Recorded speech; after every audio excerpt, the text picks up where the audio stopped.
Assalamualaikum warahmatullahi wabarakatuh. Perkenalkan, nama saya Salsa Bela Teguh dengan NIM 2303200038. Pada kesempatan kali ini, saya akan bahas materi mengenai manajemen krisis dalam advokasi agribisnis. Nah, topik ini merupakan salah satu materi yang sangat penting untuk dipahami karena berkaitan dengan bagaimana suatu organisasi, kelompok tani, perusahaan agribisnis, maupun lembaga pemerintahan mampu menghadapi berbagai permasalahan yang muncul dalam proses memperjuangkan kepentingan di sektor pertanian. Di era digital seperti sekarang, informasi dapat menyebar dengan sangat cepat melalui media sosial maupun media massa. Kondisi ini memberikan banyak manfaat karena komunikasi menjadi jauh lebih mudah. Media tetapi di sisi lain juga dapat menimbulkan berbagai risiko seperti penyebaran berita palsu, kesalahpahaman, hingga munculnya opini publik yang dapat merugikan suatu organisasi maupun komoditas pertanian. Oleh karena itu, setiap pihak yang bergerak dalam bidang agribisnis perlu memiliki kemampuan untuk mengelola krisis secara tepat agar masalah yang terjadi tidak berkembang dan menjadi lebih besar. Agribisnis merupakan sektor yang memiliki peran penting dalam memenuhi kebutuhan pangan masyarakat, sekaligus menjadi sumber pendapatan bagi jutaan petani di Indonesia. Berbagai komoditas seperti padi, jagung, kelapa sawit, kopi, kakao, karet, sayuran, dan buah-buahan menjadi bagian yang tidak terpisahkan dalam kehidupan sehari-hari. Karena memiliki peran yang sangat penting, setiap permasalahan yang terjadi pada sektor ini dapat memberikan dampak yang luas, baik terhadap produsen, konsumen, pelaku usaha, maupun pemerintahan. Sebagai contoh, munculnya informasi yang tidak benar mengenai kelangkaan suatu bahan pangan dapat menyebabkan masyarakat melakukan pembelian secara berlebihan. Akibatnya, harga menjadi tidak stabil, stok di pasar berkurang, dan kepanikan pun semakin meningkat. Padahal, kondisi sebenarnya belum tentu sesuai dengan informasi yang beredar. Dalam kegiatan advokasi agribisnis, berbagai organisasi berupaya menyampaikan aspirasi, memberikan edukasi kepada masyarakat, serta memperjuangkan kebijakan yang dapat meningkatkan kesejahteraan petani dan pelaku usaha pertanian. Namun, proses tersebut tidak selalu berjalan dengan lancar. Seringkali muncul berbagai tantangan seperti penolakan dari masyarakat, perubahan kebijakan pemerintah, tuduhan yang tidak berdasar, hingga penyebaran hoaks yang dapat menurunkan kepercayaan publik. Jika situasi seperti ini tidak segera ditangani dengan baik, maka tujuan advokasi akan sulit tercapai dan bahkan dapat menimbulkan kerugian yang lebih besar bagi semua pihak yang terlibat. Melalui materi ini, kita akan mempelajari bagaimana cara mengenali suatu krisis sejak awal, menyusun strategi penanganan yang tepat, membangun komunikasi yang efektif dengan masyarakat, serta melakukan evaluasi setelah krisis berhasil diatasi. Selain membahas konsep dasar manajemen krisis, materi ini juga menjelaskan berbagai contoh kasus yang pernah terjadi di dunia agribisnis. Strategi menghadapi misinformasi, pembentukan tim krisis, teknik menyusun pernyataan resmi, hingga cara memberikan klarifikasi melalui media sosial. Dengan memahami seluruh materi tersebut, diharapkan kita dapat mengetahui bahwa sebuah krisis bukan hanya ancaman, tapi juga dapat menjadi kesempatan untuk memperbaiki sistem kerja, meningkatkan kredibilitas organisasi, serta membangun kembali kepercayaan masyarakat apabila ditangani secara profesional dan terencana. Nah, pembahasan kita yang pertama adalah pengertian manajemen krisis dalam advokasi agribisnis. Manajemen krisis dalam advokasi agribisnis merupakan serangkaian proses yang dilakukan secara terencana untuk mempersiapkan, menghadapi, mengendalikan, dan memulihkan keadaan ketika terjadi suatu peristiwa yang dapat mengganggu tujuan advokasi. Krisis dapat muncul kapan saja tanpa dapat diprediksi secara pasti. Oleh karena itu, setiap organisasi yang bergerak di bidang agribisnis perlu memiliki kesiapan dalam menghadapi berbagai kemungkinan yang dapat merugikan organisasi maupun pihak yang mereka wakili. Tujuan utama dari manajemen krisis bukan hanya menyelesaikan masalah yang sedang terjadi, tetapi juga meminimalkan dampak negatif serta membalikan kepercayaan masyarakat terhadap organisasi atau program yang dijalankan. Bahkan apabila krisis ditangani dengan baik, kondisi tersebut dapat menjadi peluang untuk memperbaiki citra organisasi dan menunjukkan bahwa organisasi mampu bertanggung jawab dalam menghadapi setiap tantangan. Dalam konteks advokasi agribisnis, krisis tidak selalu berkaitan dengan bencana alam atau kegagalan produksi. Krisis juga dapat muncul akibat penyebaran informasi yang tidak benar, munculnya kesalahpahaman di masyarakat, perubahan kebijakan pemerintah, serta secara mendadak, konflik kepentingan antar pihak, hingga tuduhan yang tidak memiliki dasar yang jelas. Selama kondisi tersebut dapat mempengaruhi kepercayaan masyarakat terhadap suatu komoditas pertanian, organisasi petani, perusahaan agribisnis maupun lembaga yang sedang melakukan advokasi. Jika tidak segera ditangani, krisis dapat berkembang dan menjadi masalah yang lebih besar dan menimbulkan kerugian berbagai aspek baik ekonomi, sosial maupun reputasi. Advokasi sendiri merupakan upaya yang dilakukan untuk memperjuangkan kepentingan suatu kelompok agar memperoleh perlindungan, perhatian maupun kebijakan yang lebih baik. Dalam bidang agribisnis, kegiatan advokasi biasanya dilakukan untuk memperjuangkan kesejahteraan petani, menjaga stabilitas harga pertanian, meningkatkan akses terhadap sarana produksi, mendorong kebijakan yang berpihak kepada petani, serta memberikan edukasi kepada masyarakat mengenai pentingnya sektor pertanian, karena melibatkan banyak pihak dalam kepentingan yang berbeda-beda. Proses advokasi seringkali menghadapi berbagai tantangan yang berpotensi menimbulkan konflik maupun krisis. Manajemen krisis menjadi sangat penting karena dapat membantu organisasi mengambil keputusan secara cepat dan tepat.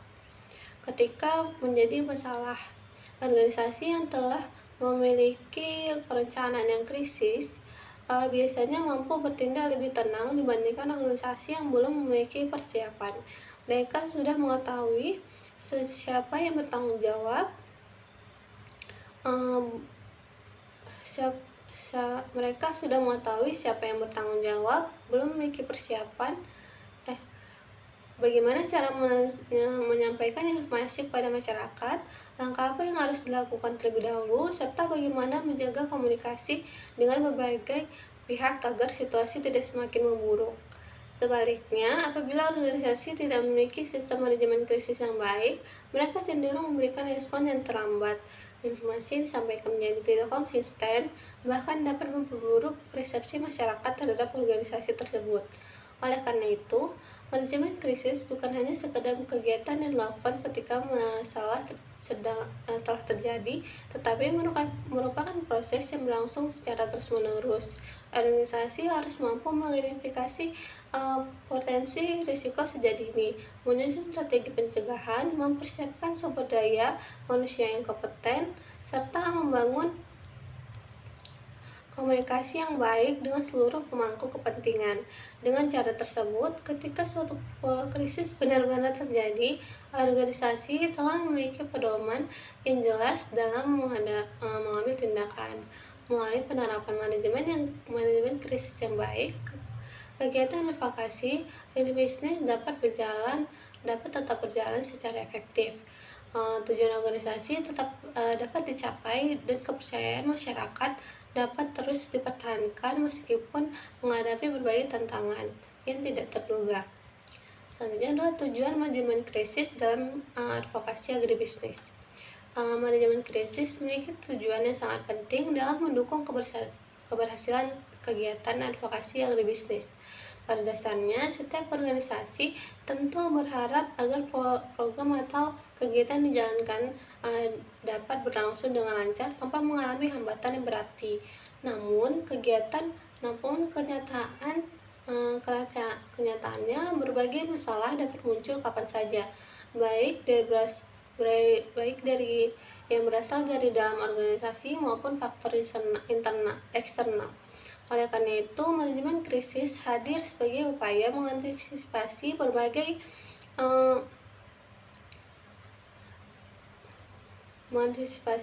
kemungkinan tersebut sehingga dampak yang ditimbulkan dapat diminimalkan. Tujuan utamanya bukan hanya menyelesaikan masalah yang sedang terjadi, tetapi juga menjaga agar organisasi tetap mampu menjalankan fungsinya secara optimal meskipun sedang menghadapi tekanan atau situasi yang sulit. Salah satu tujuan utama manajemen krisis adalah meminimalkan dampak negatif yang ditimbulkan oleh suatu krisis.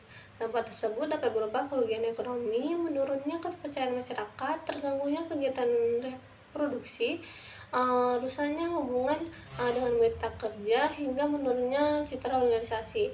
Apabila krisis tidak segera ditangani, dampaknya dapat semakin meluas dan dapat mempengaruhi banyak pihak. Sebaliknya, apabila organisasi mampu mengambil langkah yang cepat dan tepat, maka kerugian yang terjadi dapat ditekan sehingga kondisi dapat segera kembali normal. Selain itu, manajemen krisis juga bertujuan menjaga kredibilitas organisasi di mata masyarakat. Dalam dunia bisnis, kepercayaan merupakan aspek yang sangat berharga. Petani, konsumen, investor, pemerintah maupun mitra usaha akan lebih percaya kepada organisasi yang mampu bersikap terbuka, jujur, dan tanggung jawab ketika menghadapi suatu permasalahan. Oleh karena itu, setiap langkah yang diambil selama proses penanganan krisis harus menunjukkan komitmen organisasi dalam memberikan informasi yang benar, mengambil keputusan secara profesional, serta mengutamakan kepentingan bersama. Tujuan berikutnya adalah menjaga kelangsungan kegiatan advokasi agar tetap berjalan sesuai dengan tujuan yang telah direncanakan. Ketika terjadi krisis, fokus organisasi seringkali terpecah karena harus menghadapi berbagai tekanan dari berbagai pihak. Jika tidak memiliki sistem manajemen krisis yang baik, kegiatan advokasi dapat terhenti atau bahkan gagal mencapai sasaran.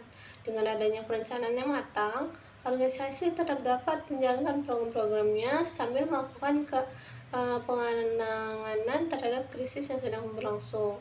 Manajemen krisis yang bertujuan meningkatkan kesigapan organisasi dalam menghadapi berbagai risiko yang mungkin terjadi di masa depan. Setiap krisis memberikan pengalaman dan pelajaran yang sangat berharga. Dari pengalaman tersebut, organisasi dapat mengevaluasi kelemahan yang masih dimiliki, memperbaiki prosedur kerja, meningkatkan kemampuan sumber daya manusia, serta menyusun strategi yang lebih efektif apabila mendapati situasi serupa di kemudian hari. Dengan demikian, organisasi tidak hanya fokus pada penyelesaian masalah, tetapi juga mempersiapkan diri agar menjadi lebih tangguh di masa yang akan datang. Tujuan terakhir yang tidak kalah penting adalah mengubah krisis menjadi peluang untuk melakukan perbaikan. Meskipun krisis sering dianggap sebagai sesuatu yang negatif, dalam beberapa kondisi krisis justru dapat menjadi momentum bagi organisasi untuk memperbaiki sistem komunikasi, memperkuat hubungan dengan para pemangku kepentingan, meningkatkan transparansi, serta membangun kembali kepercayaan masyarakat. Ketika organisasi mampu menunjukkan bahwa mereka bertanggung jawab, cepat bertindak, dan mampu memberikan solusi yang tepat, citra organisasi justru dapat meningkat setelah krisis berhasil diatasi. Inilah sebabnya manajemen krisis tidak hanya berorientasi pada penyelesaian masalah, tapi juga pada pengupayaan membangun organisasi yang lebih kuat, lebih profesional, dan lebih siap menghadapi berbagai tantangan di masa depan. Contoh krisis dalam advokasi yang di bisnis adalah Dalam kegiatan advokasi agribisnis, berbagai bentuk krisis dapat muncul secara tiba-tiba dan memberikan dampak yang besar apabila tidak segera ditangani. Krisis tersebut tidak hanya berasal dari kegiatan produksi atau bencana alam, tapi juga dapat dipicu oleh penyebaran informasi yang salah, perubahan kebijakan, maupun konflik yang melibatkan berbagai pihak. Oleh karena itu, penting bagi setiap organisasi untuk memahami berbagai contoh krisis agar mampu mengambil langkah yang lebih tepat ketika menghadapi situasi tersebut. Salah satu contoh krisis yang sering terjadi adalah penyebaran berita hoaks mengenai harga atau ketersediaan bahan pangan.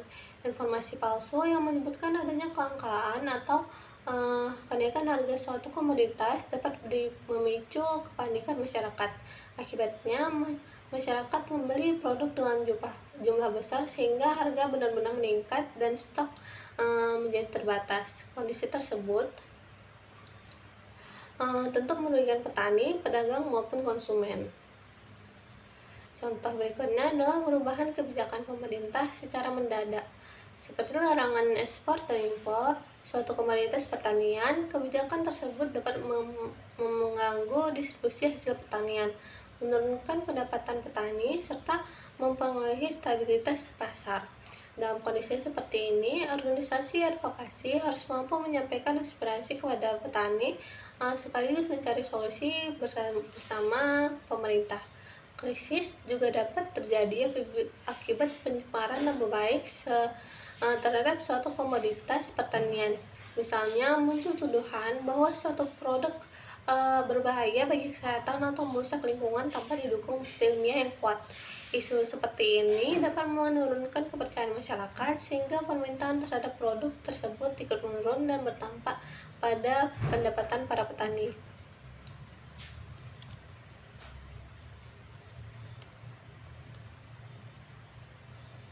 Selain itu, kegagalan program pertanian berskala besar serta serangan pribadi terhadap tokoh advokasi juga dapat menimbulkan krisis kepercayaan. Oleh karena itu, setiap organisasi perlu memberikan responsif yang cepat, menyampaikan informasi berdasarkan fakta, serta menjaga komunikasi yang baik dengan masyarakat. Dengan penanganan yang tepat, berbagai krisis tersebut dapat dikendalikan sehingga tujuan advokasi tetap dapat tercapai dan kepercayaan publik dapat tetap dipertahankan. Selanjutnya adalah strategi menghadapi penolakan, ancaman, atau misinformation. Dalam kegiatan advokasi agribisnis, penolakan, ancaman, atau informasi merupakan tantangan yang dapat terjadi kapan saja. Situasi seperti ini tidak boleh diabaikan karena dapat berkembang menjadi krisis yang jauh lebih besar apabila tidak segera ditangani. Oleh sebab itu, setiap organisasi perlu memiliki strategi yang tepat agar mampu menghadapi berbagai permasalahan secara cepat, terorganisasi, dan tetap berfokus pada penyelesaian masalah. Langkah pertama yang harus dilakukan adalah tetap tenang dan tidak memberikan respons secara emosional. Keputusan yang diambil dalam keadaan panik seringkali justru memperburuk situasi. Organisasi harus terlebih dahulu memastikan kebenaran informasi yang beredar sebelum memberikan tanggapan kepada masyarakat. Dengan demikian, informasi yang disampaikan dapat dipertanggungjawabkan dan tidak menimbulkan kesalahpahaman yang baru. Selanjutnya, organisasi perlu membangun komunikasi yang terbuka dengan berbagai pihak seperti masyarakat, media, pemerintahan, maupun kelompok yang terdampak. Komunikasi yang baik akan membantu mengurangi kesalahpahaman serta meningkatkan kepercayaan publik. Selain itu, organisasi juga harus menyampaikan informasi secara jelas, konsisten, dan berdasarkan fakta, agar masyarakat memperoleh pemahaman yang benar mengenai suatu isu yang terjadi.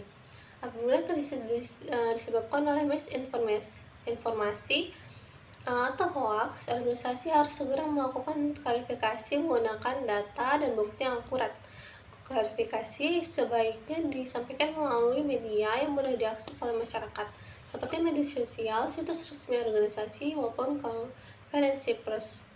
Semakin cepat informasi yang benar disampaikan, semakin kecil pula kemungkinan hoax tersebut berkembang dan dipercaya oleh masyarakat. Selain melakukan komunikasi yang baik, organisasi juga perlu bekerjasama dengan berbagai pihak yang memiliki kredibilitas seperti akademisi, pakar pertanian, maupun instansi pemerintah. Dukungan dari pihak-pihak tersebut akan memperkuat informasi yang disampaikan sehingga masyarakat lebih mudah mempercayai fakta yang diberikan. Dengan menerapkan strategi yang tepat, setiap bentuk penolakan, ancaman, maupun informasi dapat dihadapi secara lebih efektif. Tujuan akhirnya bukan hanya menyelesaikan masalah yang terjadi, tapi juga menjaga kepercayaan masyarakat serta memastikan kegiatan advokasi agribisnis tetap berjalan sesuai dengan tujuan yang sudah direncanakan. Selanjutnya adalah pembentukan tim krisis. Salah satu langkah penting dalam manajemen krisis adalah membentuk tim krisis yang bertugas menangani setiap permasalahan secara tepat dan terkoordinasi. Tim ini dibentuk agar setiap anggota memiliki tujuan dan tanggung jawab yang jelas sehingga proses penanganan krisis dapat berjalan lebih efektif. Tanpa adanya tim krisis menjadi tanpa adanya tim khusus, koordinasi seringkali menjadi kurang terarah, informasi yang disampaikan tidak konsisten, dan pengambilan keputusan menjadi lebih lambat. Oleh karena itu, pembentukan tim krisis menjadi bagian penting dalam menghadapi berbagai situasi yang dapat mengganggu kegiatan advokasi agribisnis. Tim krisis umumnya terdiri dari beberapa orang yang memiliki peran yang berbeda sesuai dengan keahlian masing-masing. Salah satu anggota yang paling penting adalah juru bicara, yaitu orang yang bertugas menyampaikan informasi resmi kepada masyarakat dan media. Juru bicara harus mampu berkomunikasi dengan baik, menyampaikan informasi secara jelas, serta menjaga agar pesan yang diberikan tetap sesuai dengan fakta. Selain juru bicara, tim krisis juga dapat melibatkan ahli komunikasi yang bertugas menyusun strategi penyampaian informasi kepada publik. Apabila diperlukan, organisasi juga dapat melibatkan ahli hukum yang memberikan pertimbangan terhadap aspek hukum yang mungkin muncul selama penanganan krisis. Tidak kalah penting, perwakilan dari kelompok yang diadvokasikan juga perlu dilibatkan agar setiap keputusan yang diambil benar-benar sesuai dengan kondisi di lapangan dan kebutuhan pihak yang terdampak. Agar tim krisis dapat bekerja dengan optimal, setiap anggota harus memiliki koordinasi yang baik dan mampu mengambil keputusan dengan cepat. Komunikasi antar anggota harus dilakukan secara terbuka sehingga setiap perkembangan situasi dapat segera diketahui dan ditindaklanjuti. Dengan kerjasama yang baik, organisasi dapat memberikan respons yang lebih cepat, mengurangi dampak krisis, serta menjaga kepercayaan masyarakat terhadap suatu kegiatan advokasi yang sedang dilakukan. Melalui pembentukan tim krisis yang solid, setiap permasalahan dapat ditangani secara lebih terarah dan profesional. Dengan demikian, organisasi tidak hanya mampu mengatasi krisis yang sedang berlangsung, tapi juga lebih sigap menghadapi berbagai tantangan yang mungkin terjadi di masa mendatang. Selanjutnya adalah pemantauan dan deteksi dini. Setelah tim krisis dibentuk, langkah berikutnya adalah melakukan pemantauan dan deteksi dini terhadap berbagai informasi yang berkembang. Tapi ini sangat penting karena membantu organisasi mengetahui adanya potensi krisis sebelum masalah tersebut menjadi semakin besar. Semakin cepat suatu permasalahan terdeteksi, semakin besar pula peluang untuk mengatasi dengan baik dan meminimalkan dampak yang ditimbulkan. Pemantauan dapat dilakukan melalui berbagai sumber informasi, seperti media massa, media online, maupun media sosial. Saat ini, media sosial menjadi salah satu sarana penyebaran informasi yang paling cepat, sehingga organisasi perlu aktif memantau berbagai unggahan, komentar, maupun berita yang berkaitan dengan isu yang sedang diadvokasi. Dengan cara tersebut, organisasi dapat mengetahui apakah terjadi informasi yang salah, opini negatif, atau isu lain yang berpotensi menimbulkan krisis. Selain melakukan pemantauan secara khusus, organisasi juga dapat memanfaatkan teknologi seperti social listening untuk mengetahui perkembangan pembahasan suatu isu di masyarakat. Melalui teknologi ini, organisasi dapat melihat kata kunci, tagar maupun sentimen masyarakat terhadap suatu kebijakan, program, atau komoditas pertanian. Informasi tersebut sangat membantu dalam menentukan langkah yang harus diambil sebelum situasi berkembang menjadi lebih serius.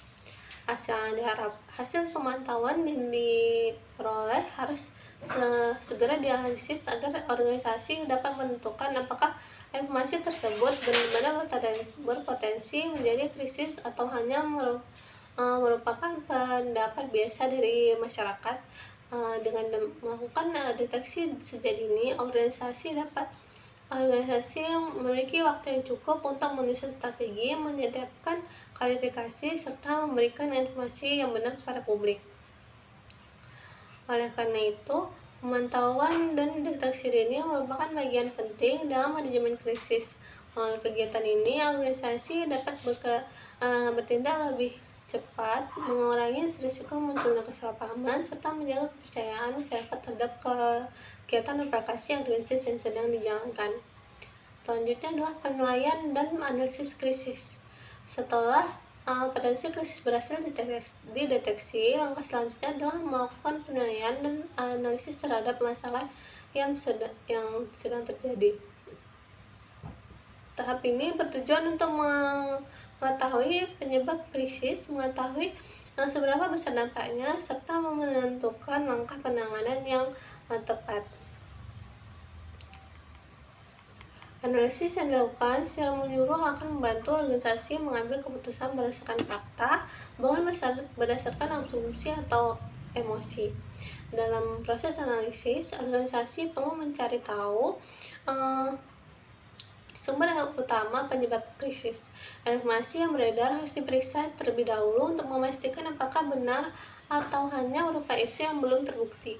Selain itu, organisasi juga perlu mengetahui siapa saja pihak yang terdampak, seberapa luas penyebaran informasi tersebut, dan siapa yang terlibat dalam penyebarannya.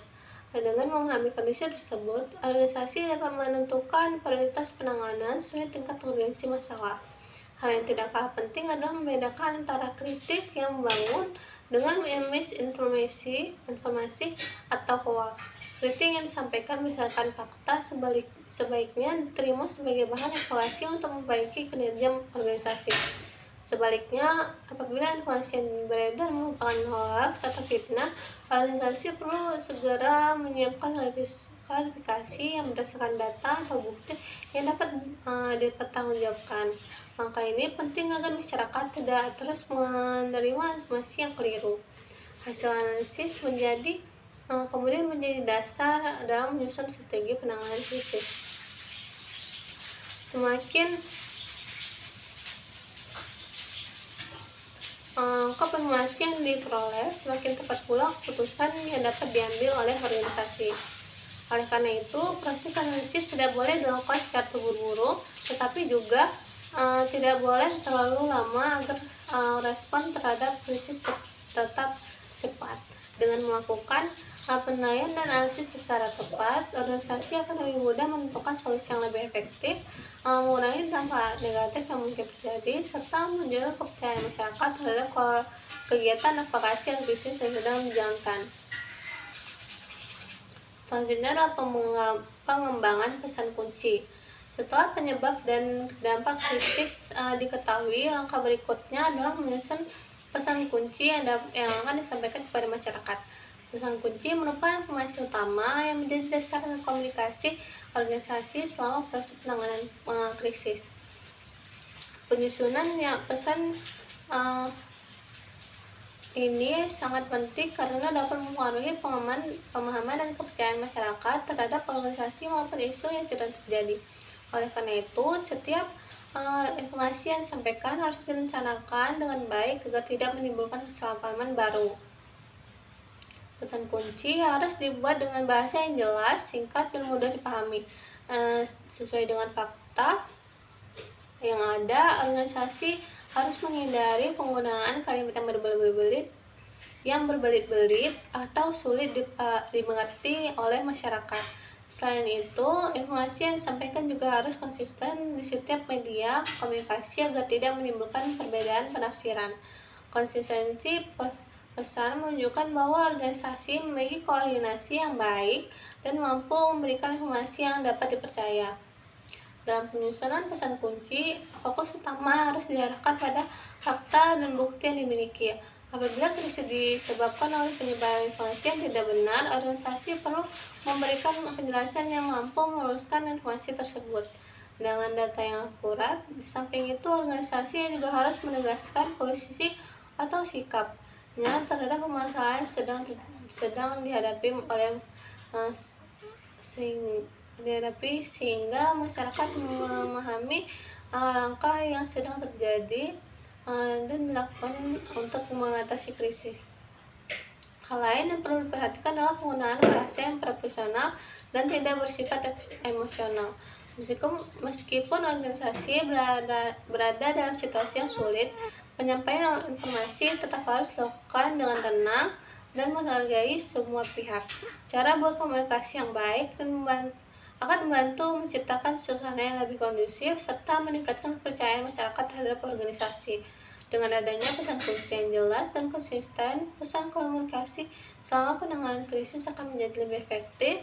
Masyarakat dapat memperoleh informasi yang benar, kesalahpahaman dapat dikurangi, dan tujuan advokasi bisnis tetap dapat berjalan sesuai dengan yang telah direncanakan.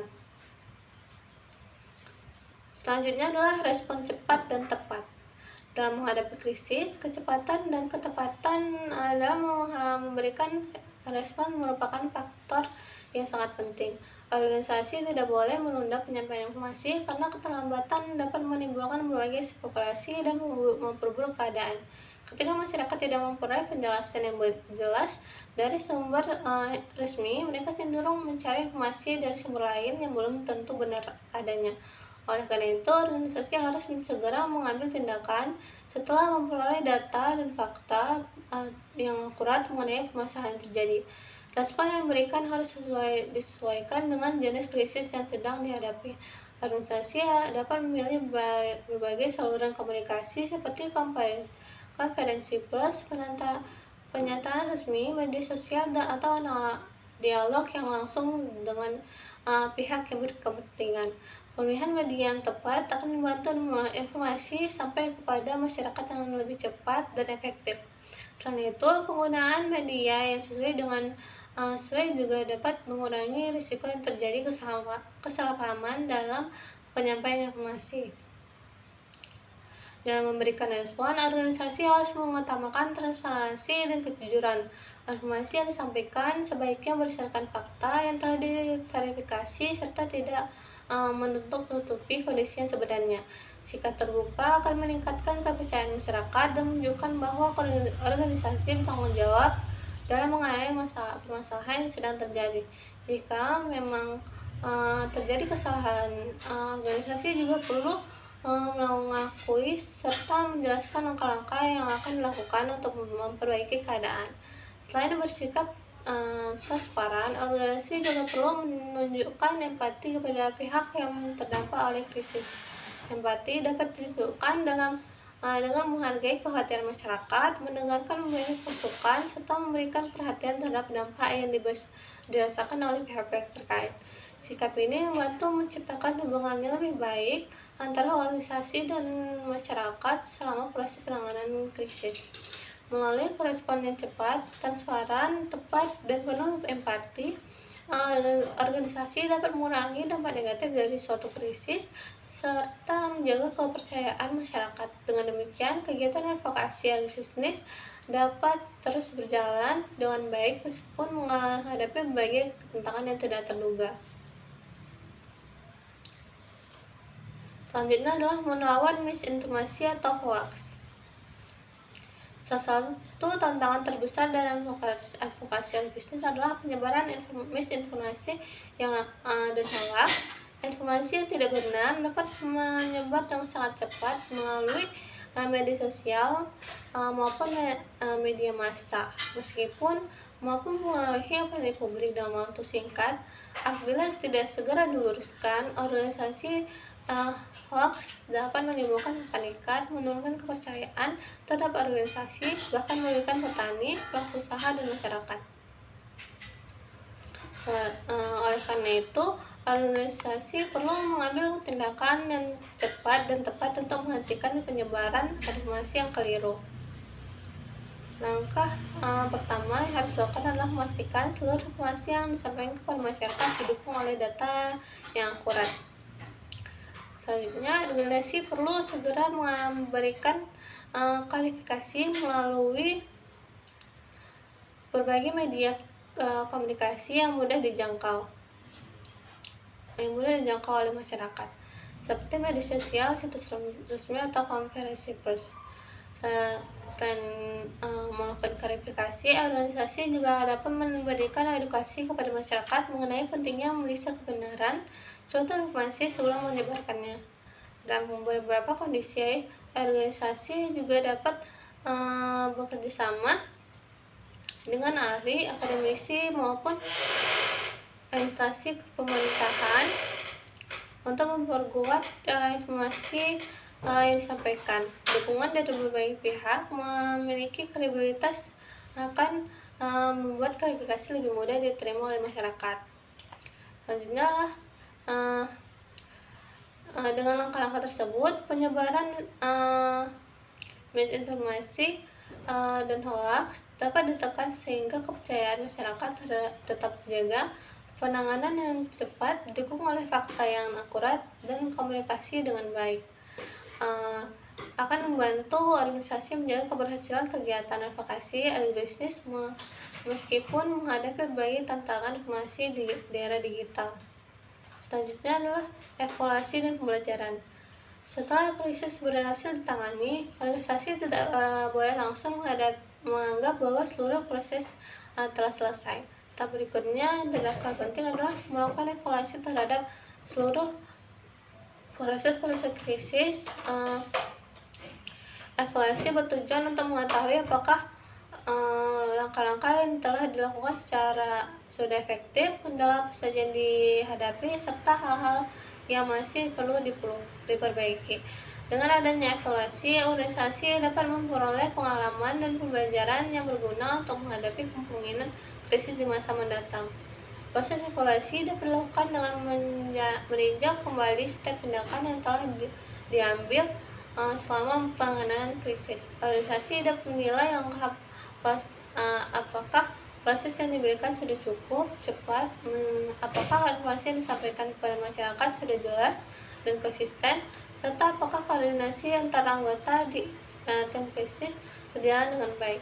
Selain itu, organisasi juga perlu melihat bagaimana tanggapan masyarakat terhadap langkah-langkah yang telah dilakukan dan apakah tujuan penanganan krisis telah tercapai.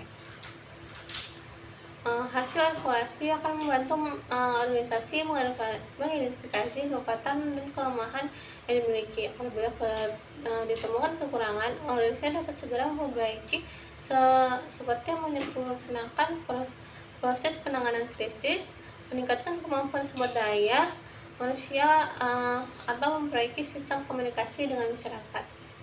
Sebaliknya, strategi yang terbukti efektif dapat dipertahankan dan dijadikan pedoman ketika menghadapi situasi serupa di kemudian hari. Selain sebagai bahan perbaikan, evaluasi juga menjadi bahan dasar untuk memperbarui rencana manajemen krisis, perubahan kondisi, perkembangan teknologi, maupun munculnya tantangan baru membuat organisasi harus terus menyesuaikan strategi yang dimiliki agar tetap relevan dan efektif. Melalui refleksi dan pembelajaran yang dilakukan secara berkelanjutan, organisasi tidak hanya mampu memperbaiki kekurangan, tapi juga meningkatkan kesiapan dalam menghadapi berbagai krisis berikutnya. Dengan demikian, kegiatan advokasi bisnis dapat berjalan lebih efektif, profesional dan mampu mempertahankan kepercayaan masyarakat dalam jangka panjang. Selanjutnya adalah teknik membuat pernyataan resmi dan klarifikasi di media sosial. Dalam situasi krisis, menyampaikan informasi kepada masyarakat harus dilakukan dengan hati-hati agar tidak menimbulkan kesalahpahaman. Salah satu cara yang dilakukan adalah melalui pernyataan resmi dan klarifikasi di media sosial. Keduanya memiliki tujuan yang sama, yaitu memberikan informasi yang benar kepada masyarakat, meskipun cara penyampaiannya disesuaikan dengan media yang digunakan. Oleh karena itu, organisasi harus mampu menyusun pesan yang jelas, akurat, dan mudah dipahami agar kepercayaan masyarakat tetap terjaga. Pernyataan resmi harus disampaikan secara singkat, jelas, dan berdasarkan fakta yang telah diverifikasi.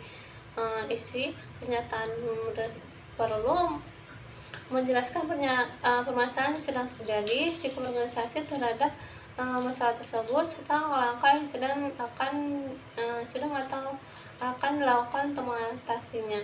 Selain itu, organisasi juga harus menunjuk satu juru bicara secara resmi agar seluruh informasi yang disampaikan tetap konsisten dan tidak menimbulkan perbedaan penjelasan di hadapan masyarakat maupun media. Di era digital, media sosial juga menjadi sarana komunikasi yang sangat penting di penanganan krisis. Informasi dapat menyebar dengan sangat cepat, sehingga organisasi harus mampu memberikan klarifikasi segera mungkin ketika muncul isu atau hoax yang dapat merugikan. Bahasa yang digunakan sebaiknya sederhana, mampu dipahami, tetap sopan dan profesional. Penyampaian informasi yang tidak terlalu panjang sebaiknya dihindari, karena penggunaan media sosial umumnya lebih mudah memahami pesan yang singkat dan langsung pada intinya.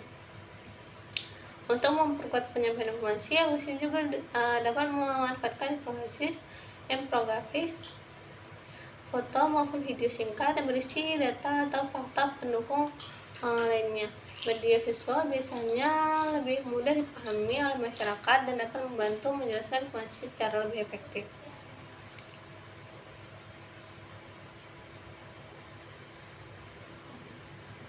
Nah, setelah mempelajari seluruh pembahasan mengenai manajemen krisis dan advokasi bisnis, dapat dipahami bahwa krisis merupakan kondisi yang dapat terjadi kapan saja dan kepada siapa saja. Krisis tidak selalu disebabkan oleh bencana alam atau gejala polusi, tapi juga dapat muncul akibat penyebaran hoaks, perubahan kebijakan, konflik kepentingan, maupun kesalahan komunikasi. Apabila tidak ditangani dengan baik, krisis dapat menimbulkan kerugian yang besar, baik dari segi ekonomi, sosial, maupun menurunnya kepercayaan masyarakat terhadap organisasi atau program yang dijalankan. Sebaliknya, jika dikelola secara tepat, krisis dapat menjadi kesempatan untuk memperbaiki sistem kerja, meningkatkan kualitas komunikasi, dan memperkuat citra organisasi. Nah, melalui materi ini dapat diketahui bahwa keberhasilan manajemen krisis tidak hanya bergantung pada kecepatan dalam memberikan respon, tapi juga pada kesiapan organisasi sebelum krisis terjadi, mulai dari pembentukan tim krisis, pemantauan terhadap isu yang berkembang, analisis masalah, penyusunan pesan kunci, hingga penyampaian klarifikasi kepada masyarakat, merupakan rangkaian proses yang saling berkaitan. Setiap tahapan memiliki peran penting dalam menjaga agar krisis tidak berkembang menjadi permasalahan yang lebih besar. Nah, selanjutnya kita akan membahas sebuah studi kasus yang akan memperkuat pemahaman kita tentang materi saat ini. Nah, saya akan mengambil tentang studi kasus tentang kelangkaan minyak goreng pada tahun 2022. Nah, Indonesia merupakan salah satu negara penghasil minyak bumi atau kelapa sawit terbesar di dunia.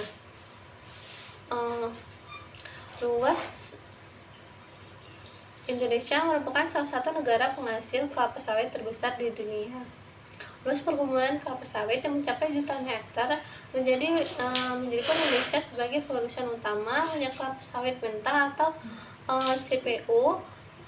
Hasil produksi tersebut tidak hanya memenuhi kebutuhan dalam negeri, uh, tetapi juga diekspor ke berbagai negara seperti India, Tiongkok, Pakistan, dan negara-negara di kawasan Eropa.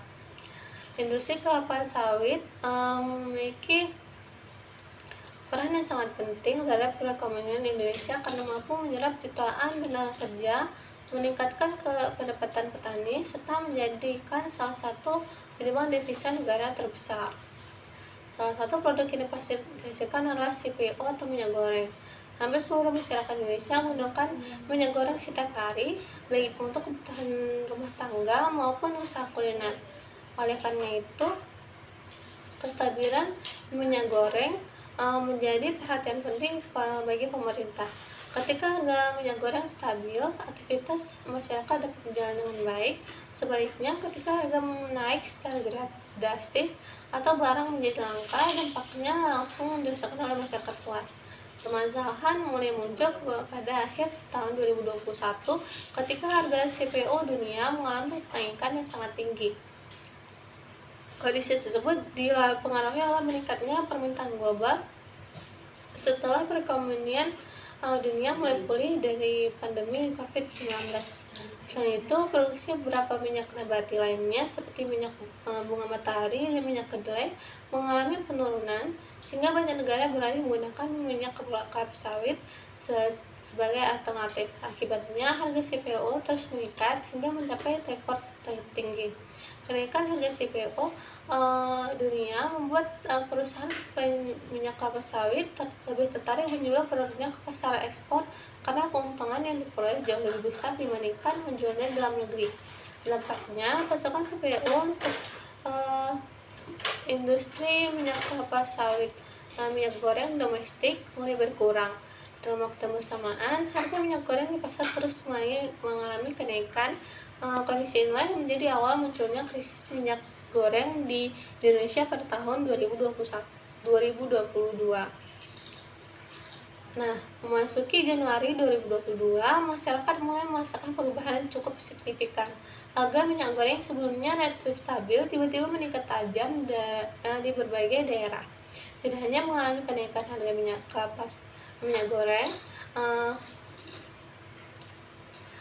minyak goreng juga mulai sulit ditemukan di pasar modern maupun pasar tradisional.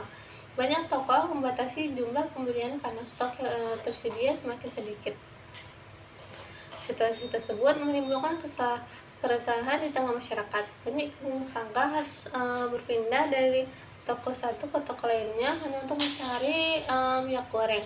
Bahkan di beberapa kota terlihat antrian panjang sejak pagi hari karena masyarakat berharap memperoleh minyak goreng sebelum stok habis.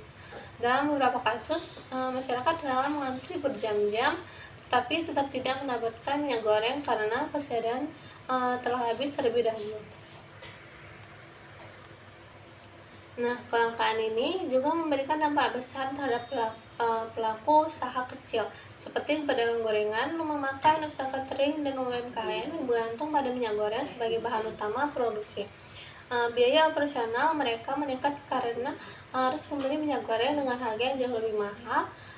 Beberapa pelaku usaha bahkan terpaksa mengurangi jumlah produksi atau menaikkan harga jual makanan agar usaha mereka tetap dapat berjalan.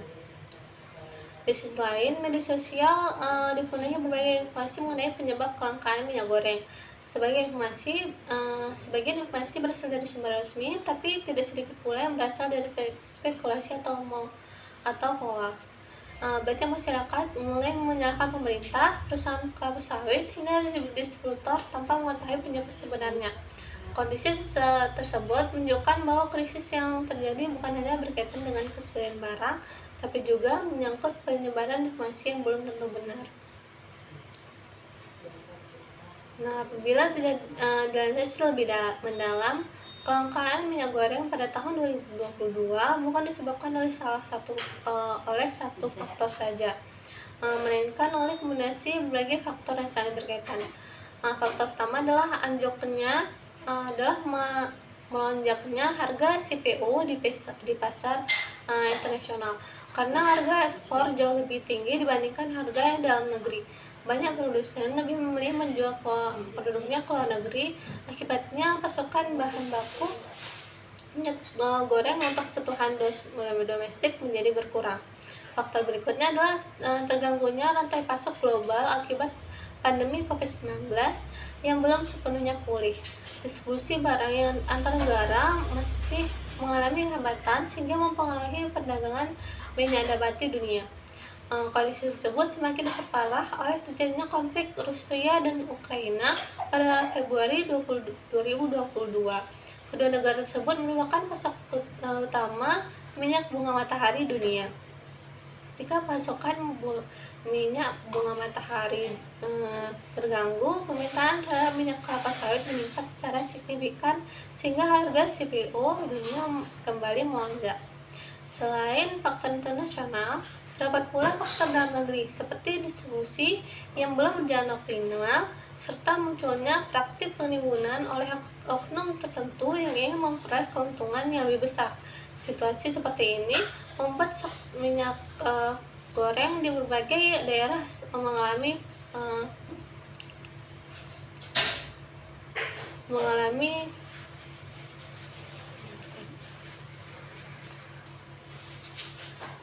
situasi ini membuat stok minyak goreng di beberapa daerah semakin terbatas. Akibatnya, masyarakat mengalami kesulitan memperoleh minyak goreng meskipun Indonesia merupakan negara penghasil kelapa sawit terbesar di dunia.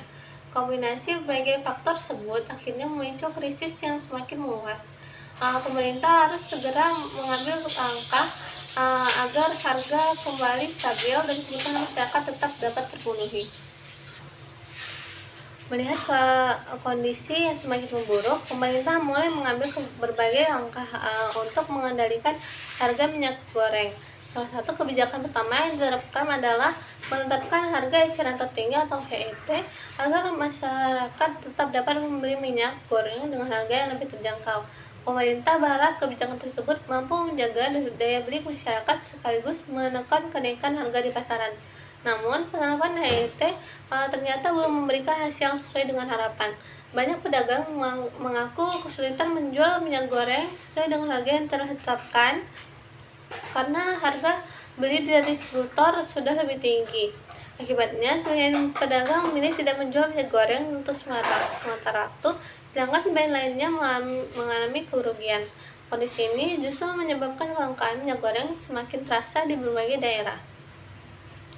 Pemerintah kemudian melakukan evaluasi terhadap kebijakan tersebut, mulai dari berdiskusi dengan berbagai pihak, termasuk perusahaan kelapa sawit, distributor, asosiasi pengusaha, serta organisasi petani. Tujuannya adalah mencari solusi yang tepat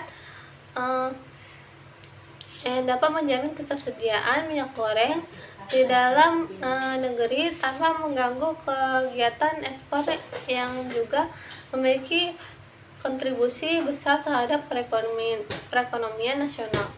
Pada tahap ini terlihat bahwa pemerintah mulai menerapkan proses prinsip manajemen krisis, yaitu berusaha memahami akar permasalahan, mengumpulkan informasi dari berbagai pihak, serta menyusun strategi yang dapat mengurangi dampak krisis terhadap masyarakat. Meskipun hasilnya belum langsung terlihat, langkah awal tersebut menjadi dasar bagi lahirnya berbagai kebijakan berikutnya yang akan menentukan arah penanganan krisis minyak goreng di Indonesia. Selanjutnya adalah kebijakan DMO dan DPO. Karena kebijakan harga eceran tertinggi atau HET belum berhasil mengatasi kelangkaan minyak goreng, pemerintah kemudian menerapkan kebijakan Domestic Market Obligation atau DMO dan Domestic Price Obligation atau DPO. Melalui DMO, perusahaan diwajibkan memenuhi kebutuhan minyak goreng dalam negeri sebelum melakukan ekspor. Sementara itu, DPO mengatur harga CPO untuk untuk kebutuhan domestik agar minyak goreng dapat dijual dengan harga yang lebih terjangkau. Kebijakan ini bertujuan untuk menambah pasokan minyak goreng di pasar dalam negeri dan menjaga stabilitas harga. Namun pelaksanaannya masih menghadapi berbagai kendala, seperti distribusi yang belum merata dan pengawasan yang belum optimal. Meskipun demikian, kebijakan ini menjadi langkah penting pemerintah dalam mengatasi krisis minyak goreng. Selanjutnya adalah larangan ekspor CPO. Karena kondisi yang belum juga membaik, pemerintah melakukan larangan sementara ekspor CPO pada April 2022. Tujuannya adalah memastikan kebutuhan minyak goreng masyarakat Indonesia dapat terpenuhi terlebih dahulu sebelum produk diekspor ke luar negeri. Kebijakan ini membantu meningkatkan pasokan minyak goreng dalam negeri, tapi juga menimbulkan dampak bagi petani kelapa sawit. Harga tanah buah segar mengalami penurunan karena permintaan dari pabrik berkurang. Oleh sebab itu, pemerintah terus melakukan evaluasi agar kebijakan yang diterapkan dapat memberikan manfaat bagi masyarakat tanpa terlalu merasa dirugikan. Nah, krisis minyak goreng memberikan dampak yang sangat luas. Masyarakat harus membeli minyak goreng dengan harga yang jauh lebih mahal, bahkan banyak yang harus mengantri untuk mendapatkannya. Pelaku UMKM seperti pedagang gorengan dan rumah makan juga mengalami peningkatan biaya produksi sehingga sebagian menaikkan harga jual. Di sisi lain, petani kelapa sawit mengalami penurunan pendapatan karena ketika harga tandan buah segar turun akibat pembatasan ekspor. Hal ini menunjukkan bahwa krisis minyak goreng tidak hanya mempengaruhi konsumen, tapi juga seluruh rantai bisnis, mulai dari petani hingga pelaku usaha. Selama krisis berlangsung, media massa dan media sosial menjadi sumber utama informasi bagi masyarakat. Berbagai berita mengenai kelangkaan minyak goreng dan kenaikan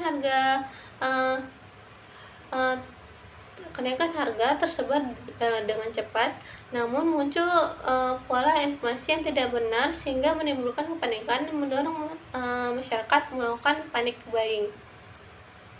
Untuk mengatasi hal tersebut, pemerintah terus memberikan informasi melalui media sosial, media resmi, agar masyarakat memperoleh penjelasan yang benar. Kasus ini menunjukkan bahwa komunikasi yang cepat, jelas, dan berdasarkan fakta sangat penting dalam penanganan krisis.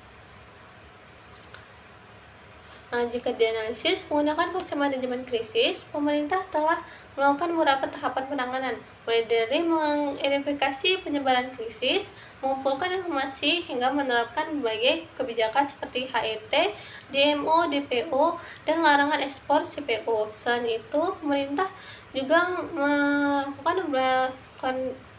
melakukan koordinasi dengan berbagai pihak seperti perusahaan, distributor, dan organisasi petani.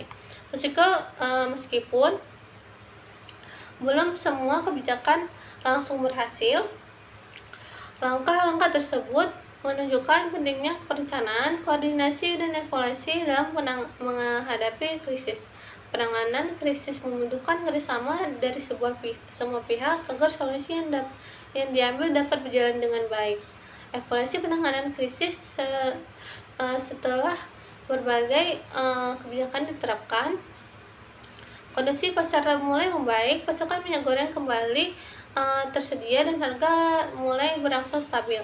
Pemerintah kemudian mencabut larangan ekspor setelah kebutuhan dalam negeri telah terpenuhi.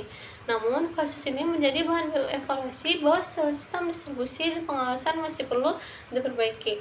Selain itu, komunikasi kepada masyarakat juga harus dilakukan lebih cepat dan lebih jelas agar tidak menimbulkan kepanikan maupun penyebaran informasi yang tidak benar. Nah, kasus kelangkaan minyak goreng memberikan pelajaran bahwa sektor bisnis sangat dipengaruhi oleh kondisi pasar global. Oleh karena itu, pemerintah juga harus menjaga keseimbangan antara kepentingan ekspor dan kebutuhan masyarakat.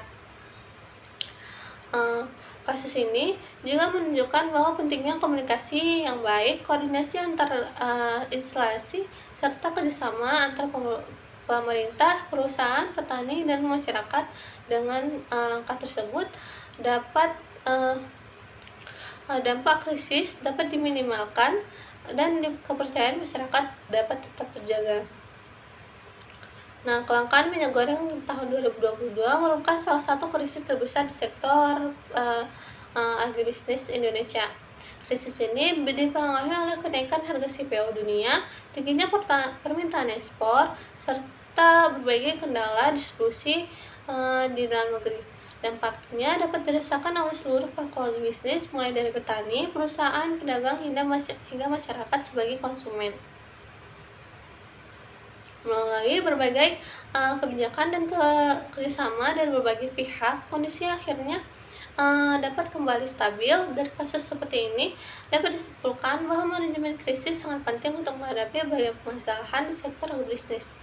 Dengan perencanaan yang baik, komunikasi yang efektif, serta evaluasi yang berkelanjutan, suatu krisis dapat ditangani lebih cepat dan dampaknya dapat dikurangi. Nah, kasus kelangkaan minyak goreng pada tahun 2022 menunjukkan bahwa advokasi agribisnis memiliki peran yang sangat penting dalam menjembatani kepentingan pemerintah, petani, dan pelaku usaha dalam masyarakat. Ketika krisis terjadi, baik organisasi petani, akademisi, serta pelaku dalam dan masyarakat memberikan masukan kepada pemerintah mengenai kondisi yang sebenarnya terjadi di lapangan. Informasi tersebut dapat membantu pemerintah dalam menyusun kebijakan yang lebih tepat sasaran. Selain itu, advokasi bertujuan untuk memberikan edukasi kepada masyarakat agar memahami penyebab krisis secara menyeluruh. Dengan adanya komunikasi yang baik, masyarakat dapat mengetahui bahwa kelangkaan minyak goreng bukan hanya disebabkan oleh salah satu faktor, tapi dapat dipengaruhi oleh kondisi pasar global, tingginya harga CPO, kenaikan kebijakan ekspor, serta sistem distribusi dalam negeri. Oleh karena itu, advokasi menjadi salah satu upaya dalam membangun pemahaman masyarakat sekaligus mengurangi kesalahpahaman selama krisis berlangsung. Nah, demikian pemaparan saya mengenai manajemen krisis dan advokasi agribisnis beserta studi kasus tentang kelangkaan minyak goreng di Indonesia pada tahun 2022. Dari pembahasan tersebut dapat dipahami bahwa setiap krisis memerlukan penanganan cepat, tepat, dan didukung oleh komunikasi yang baik serta kerjasama dari seluruh pihak yang terlibat. Dengan menerapkan manajemen krisis yang efektif, dampak negatif yang ditimbulkan dapat diminimalkan dan kepercayaan masyarakat dapat tetap terjaga. Semoga materi yang saya sampaikan dapat menambah pemahaman kita mengenai pentingnya manajemen krisis dalam sektor bisnis. Saya akhiri, terima kasih atas perhatiannya. Mohon maaf apabila terdapat kekurangan dalam penyampaian saya. Saya akhiri, wabillahi taufiq wal hidayah. Assalamualaikum warahmatullahi wabarakatuh.